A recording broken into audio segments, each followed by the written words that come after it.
আসসালামু আলাইকুম, আমি জানাতুল রুমি। আজকে আমি আপনাদের সাথে শেয়ার করতে আসছি আবারও নতুন একটা রেসিপি।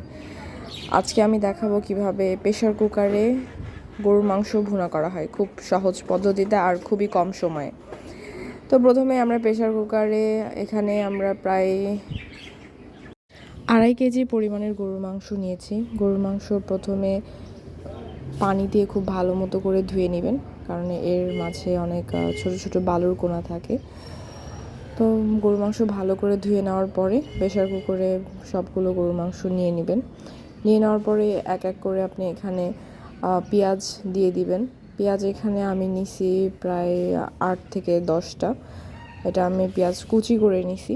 এরপরে হলুদের গুঁড়া দিচ্ছি 1 চা চামচ, মরিচের গুঁড়া এখানে 2 চা চামচ পরিমাণ দিয়েছি। আপনি যদি বেশি ঝাল পছন্দ করেন সেক্ষেত্রে একটু বাড়িয়ে দিতে পারেন।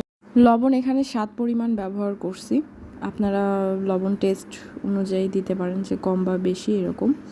এরপরে আমরা রাঁধুনি গরুর যে মশলা আছে রেডিমেড যেটা, ওটা ব্যবহার করছি 2 চা চামচ পরিমাণ। এরপরে আদা রসুন বাটা দিয়েছি। এখানে আমরা পুরো রান্নাতে জিরের বাটাটা স্কিপ করে যাচ্ছি। সাদা এলাচ 2টা দিছি, কালো এলাচ 2টা দিছি, এরপরে দারুচিনি দিছি আর তেজপাতা দিছি 1টা। এরপরে এটাকে পুরোপুরিভাবে মাখায় নিব।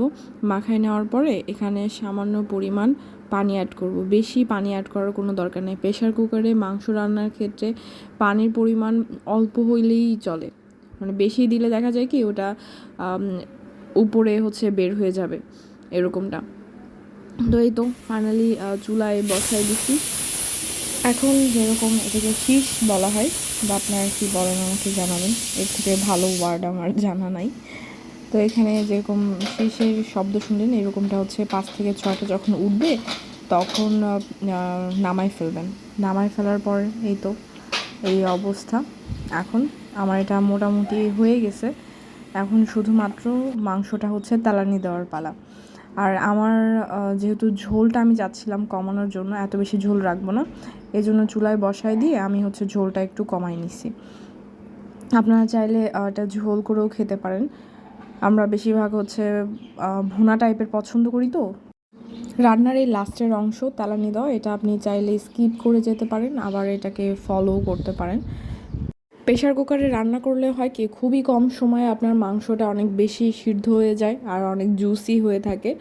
সেই সাথে আপনার সময় অনেক কম লাগে। আপনার যদি গ্যাসের চুলায় রান্না করেন, গ্যাসের আপনার অনেক কম খরচ হবে। কেউ যদি ইন্ডাকশনে রান্না বান্না করেন, সেক্ষেত্রে আপনার ইলেকট্রিসিটি বিলের পরিমাণও কমে আসবে।